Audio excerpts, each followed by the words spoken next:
I go through. So power factor correction on AC power, right? So I'll be doing two questions. Well, two most recent one. Obviously, as Tony said, we have access to way more in the slides, right? So for now, just try to pay attention to the concept and ask all the questions. Okay? And if you still ask questions afterwards, it's okay. Right, so first question, read microwave supplied single phase. So we have the voltage. So when you're reading these type of questions, you have to pay attention to the information that they give you, because most of the time you're using the information they give you just to plug it in. But if you misinterpret the values, you will kind of go wrong from the start, which is a bad thing. Because in these questions, you're kind of reusing the previous value and the current one and the future one. So just be careful and make sure you plug in your values in your calculator and stuff correctly.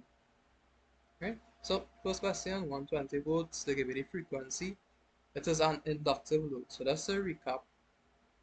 So an inductive load, you have a leading power factor. So basically the inductive will be the ones up here and the angle will be positive, right? That's to recap it, not to go too in depth. And the capacitive ones will be underneath via drawing it. And the angle itself will be negative, right? So based on the inductive load, the base line is our leading power factor. So cool. That's basically what we'll get from it. So that was the information. The first thing I want us to calculate is the power factor of the microwave oven, right? So we have something called a power triangle. So let's draw it here.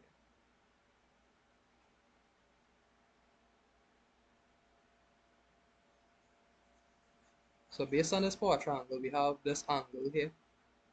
So which is your power factor. So cos theta, or theta is equal to cos inverse of your power factor. Reason being cos theta is your power factor. Yeah.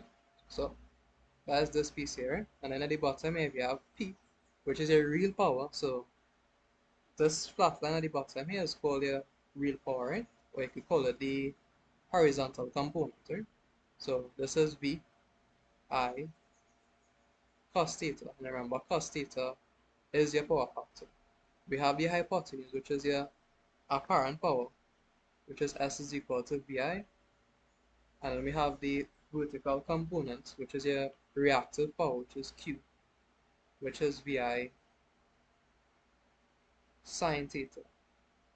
So those are basically three most important equations that you'll have to know when it comes to power. Well, technically say four, including the power factor calculation. So once you have the power factor, you will have the angle.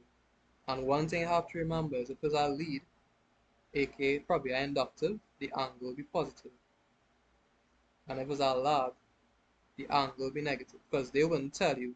They would just probably say lag, lead, or something like that. And you have to put in the sign for it. So just be careful. If they say 0.8 power factor lag, it will be cos inverse of 0.8 to the 6.8 something, and you have to put in the negative. The calculator not gonna give you the negative. Okay? So that's how to remember the type of load that you have. If they say capacitive, it will be a lag. If they say inductive, it's a lead. Positive angle for lead, negative angle for lag. Right? So let's keep that in mind. It will come in handy when you're calculating the currents. So based on what we have and what they're asking for, they want the power factor. So we're using what we have right now. If you zoom in on the table, we have power output. This is watts, so we know this is P. So they gave us the value of P.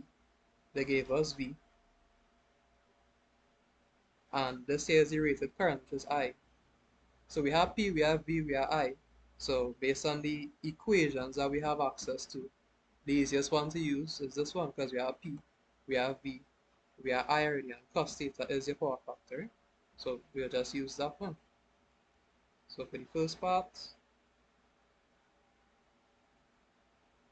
P is VI. I'll just put PF because that's what we're trying to find. And I just make PF the subject of the formula. So you end up with P on VI. So in this case, it will be the 1500 watts divided by the voltage, which is 120 and by the rated current, and you'll end up with 0.85. So this is your power factor, okay? Which is basically the first factor. So cool. Now that's most of it is just knowing. First thing is called a power triangle. And majority of these questions based just going back and forth in a power triangle as we go through the question. Right? So that's the first piece. 3 marks. Yeah, good marks to get. Okay, cool. Next question is, they want us to find the reactive power supplied by the source and sketch the power triangle showing all the power components. So basically, the basic want us to regurgitate this triangle here with all the values in it. So we just redraw the triangle. So I'll probably do it here. So if we have the triangle, we have horizontal, vertical, and the hypotenuse. The angle, remember we know the angle is theta, so first thing, will be cos inverse of the power factor, which is 0.85, and it ends up with 31.75 degrees. So this angle here is 31.75, and as an inductive load, so we know it will be positive, right? Even by negative. Then we have the top piece here, which is S, which is VI. We have here Q, VI or S, sine theta, and then we have the bottom piece, which we have already because they gave us that in the question, which is the 1500, which is P. So these two things we have to find is the apparent power, which is VI, the hypotenuse, and the reactive power. So let's go ahead and do those. So first thing, S is VI. So we have V already, which is 120. And we have I, which is the 14.7. And it is end up with, at the end, here it is, 1764 VA. So the units for each of them, so the units, but this is watts. You have here, which is VA, and the unit for reactive power is VARs. If you didn't know, now you know, which will be in the slides, okay? But anyway, so you have the apparent power. So we could erase this and put in a value.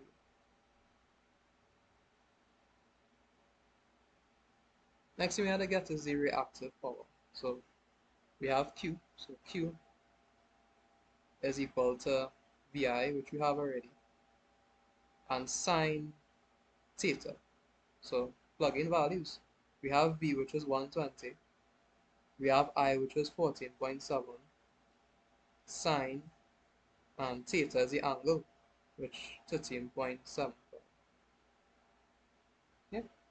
Once here.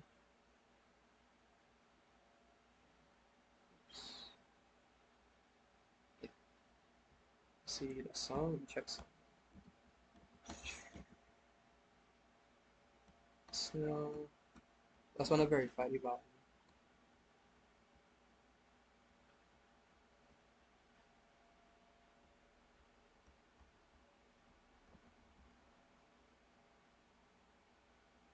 Anyway, we'll come back to this.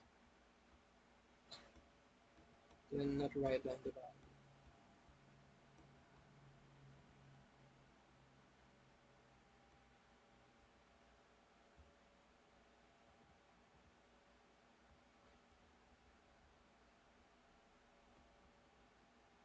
Right. So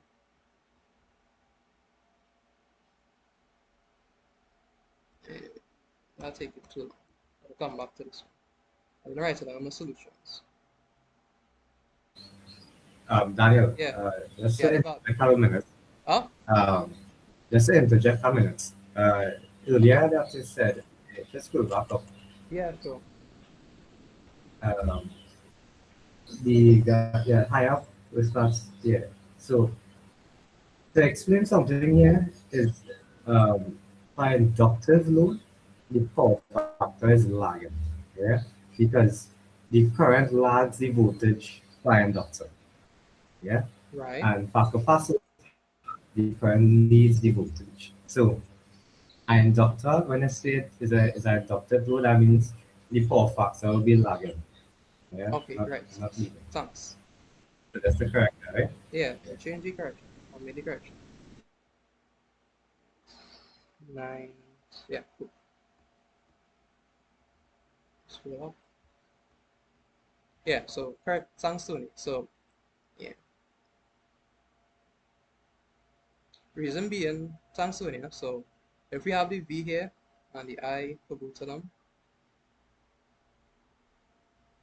so up here will basically be your capacitor, and down here will be your inductor. Yeah, so in this case, as Tony said, the current leads.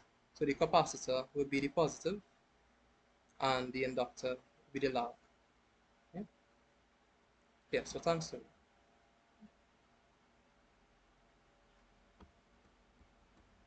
Anyway, so the value for this will be 928.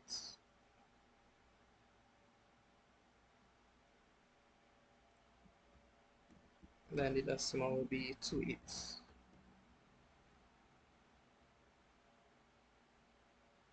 Okay, cool. So we have Q, so we could erase this with Q.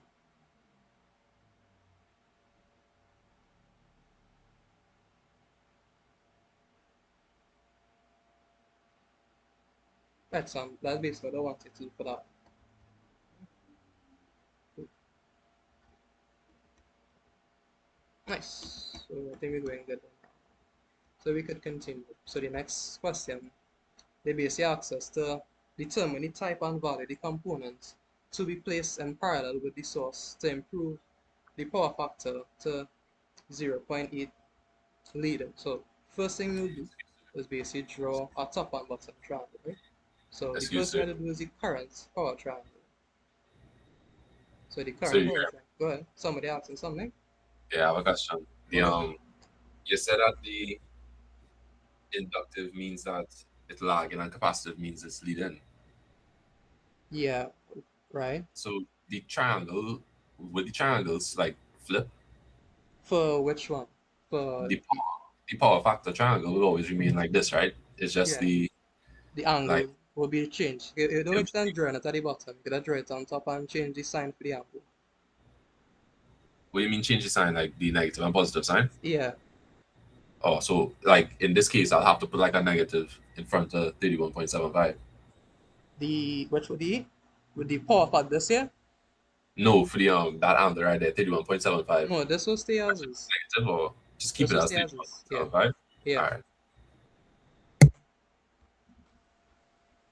Right, cool. Let's continue.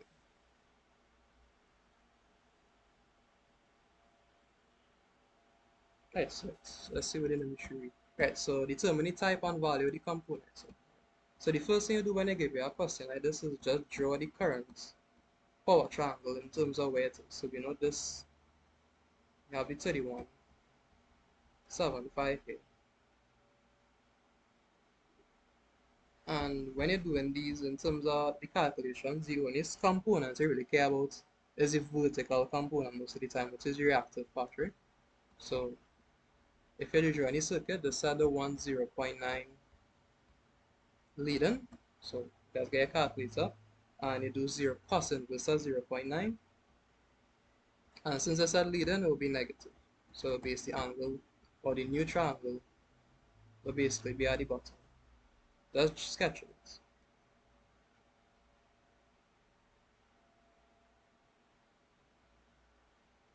Yeah, man, and I have your vertical component here. So notice the P value never change. Same thing too for the S. That's the reactive component I change it. So right now your reactive component is 928.28 bars. And you basically wanted to go from here down to here. So this big change here is what we need, right? So the first thing to understand it is what could cause the reactive component, the reactive power of a circuit to decrease, right? And the answer to that is putting a capacitor in parallel, right? Because a capacitor adds negative reactive power to the circuit, right? So adding a capacitor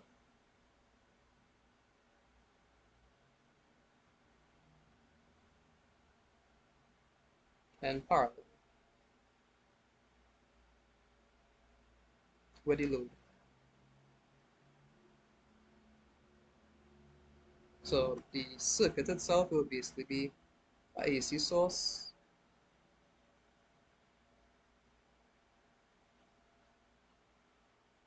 so the so-called I source, your source current.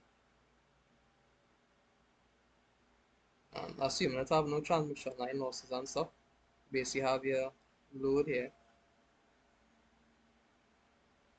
And if you want to reduce the power factor there, just put in a capacitor in parallel. So this will be a I load and this will be a IC. Right? So that's basically doing it. Just putting a capacitor in parallel. So as I said before, what the capacitor will do, the capacitor adds negative reactive power.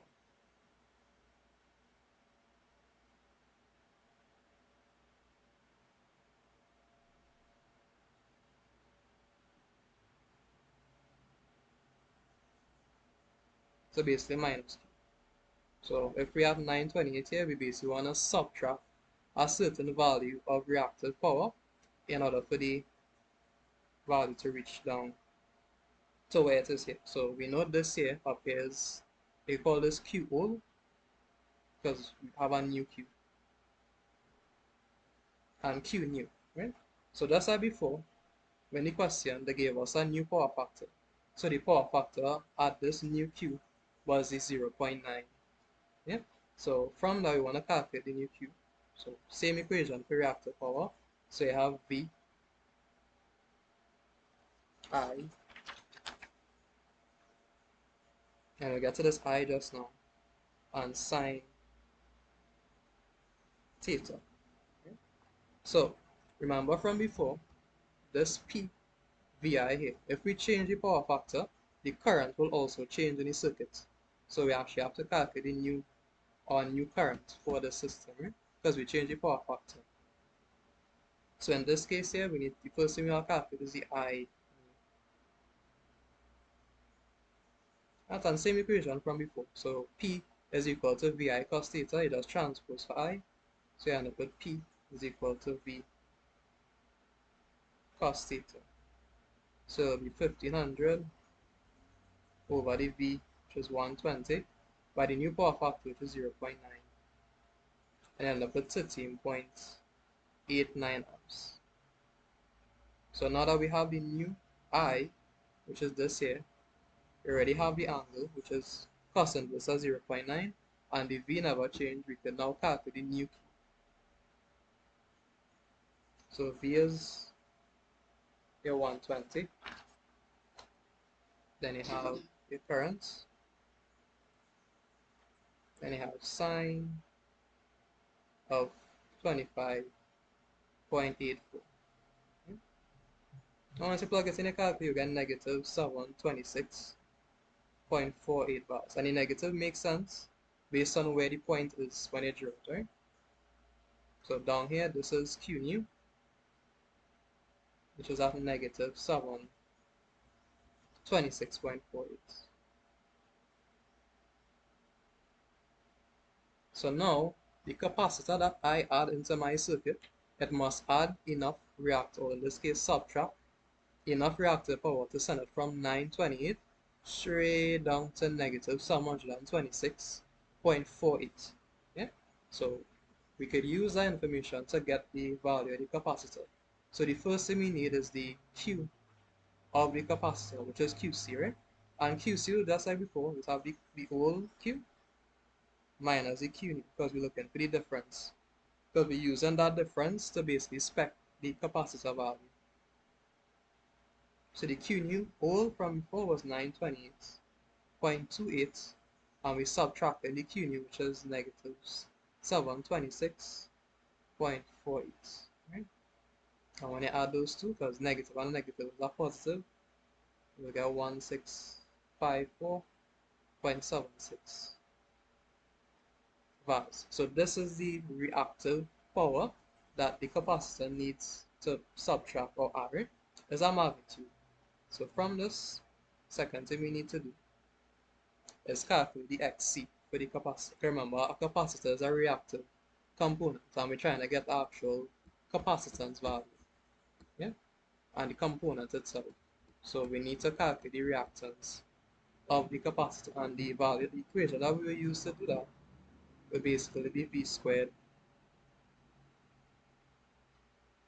on QC, yeah, or basically Q, full equation QC is equal to V squared on XC, which is similar to the equation P is equal to V squared on R. We're just dealing with reactive power. Okay? So from here we're trying to get XC, and just our side notes. So in this case, if V is 120, and the Q, which is QC, remember this QC, the Q at the capacitor, which is 1654.76. And then it basically end up with 8.7 ohms, right? Remember there's reactance. Once you have the reactance, it's our equation that we could use to get the capacitance. I don't know if you remember. So C is equal to 1 on J omega. So in this case, we just write it for XC is 1 on J omega C. So this equation, we already have this XC already, and we're trying to get the C, which is the capacitance. So let's transpose.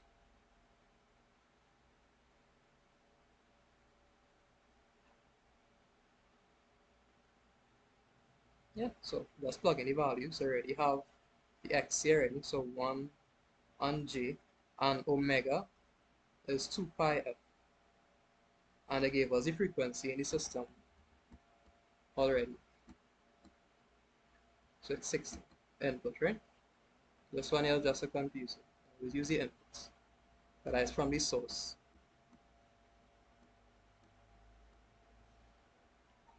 It's 2 pi 60 and multiplied by XC. And you end up with the capacitance. Microfarads. Yeah, so that's a run through the process. For the power factor correction, the first thing you do is you draw the old and the new triangle. You can layer it on top of each other like this. Once you do that, you'll have the old Q already, and you'll just need to calculate the new Q. And to calculate the new Q is just V by I new. Anytime you change the power factor, the current will change. So you calculate the new current and plug it into the equation for Q new, and you'll get the new Q, which is in this case is down here. And the purpose of the capacitor will basically, in this case, you want to subtract reactive power to go down. So the capacitor in parallel will do that for you. So we need the reactive power that the capacitor needs to supply. So we just need the difference. The capacitor supplying the difference basically. So once you have the difference here, to subtract it. And then what we need to do, we need to go from QC to C, which is the capacitance of the capacitor, right? So from QC, let's write a little flow. So from QC, you basically go into XC, and once you have XC, you basically end up with C. Yeah, to probably a more simple, expanded one. The first thing you do, you get Q old, then Q new, and from there you get QC, which is basically Q old minus Q new.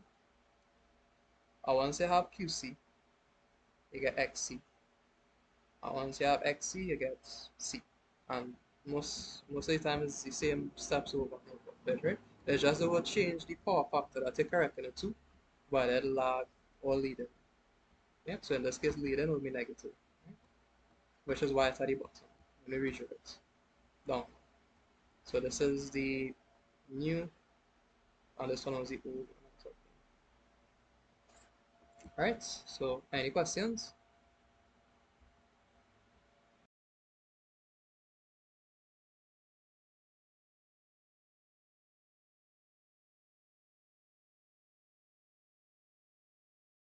Right, so that's so clear. So for a resistive load, so I want you to recall this from when we did power factor correction lab, right? Which was lab one. So for resistive load, your voltage and currents are in phase. Yeah. You see, your voltage and current in phase. So there's no phase angle for resistive load. So therefore the power factor is one, or also known as unity. Good. For inductive load, your voltage lags the current.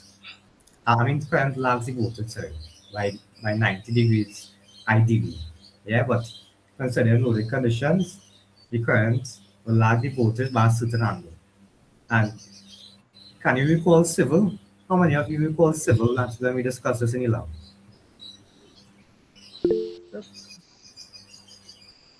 You all remember I civil, yeah? Yeah. Right. Good. So when you write out civil, you'll see that the current lags the voltage, right? But when you create any power domain now, which is in terms of power, real power, apparent power, reactive power, you're drawing this angle as positive. Yeah. So let me know if I lost anybody there, right? Because for inductor requires, well, produces positive reactive power. That is why the Q is positive. Yeah. But for a capacitor now, a capacitor, the current leads the voltage, ideally by 90 degrees. But under loaded conditions, the current will lead the voltage by a certain angle depending on that power factor they lead. Yeah. And for a capacitor now, we draw the angle as negative. Okay. But when we're doing power factor correction, when you're playing the angle, we don't really put a positive or negative sign in front of the angle, right? It just represents in a phasor domain. Yeah. The only thing that will be negative is really the reactive power. And what will be positive is really the reactive power as well. So for inductive, you see positive Q, which is this Q because the opposite positive is required by the inductor. And number capacitor provide negative reactive power. So if you have a positive Q and you have a negative Q coming down, right, you're gonna subtract that Q, that reactive power. And that is how we get a reduced power factor because we're reducing that Q. Yeah. And then this is when you add too much capacity in circuit, remember we add too much capacity in circuit in the lab.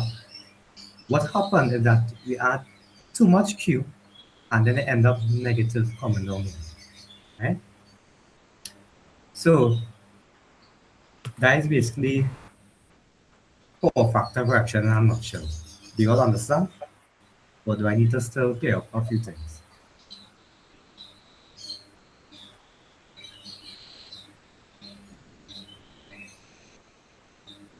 Or you can use other mic, guess I'll know if you all understand or not.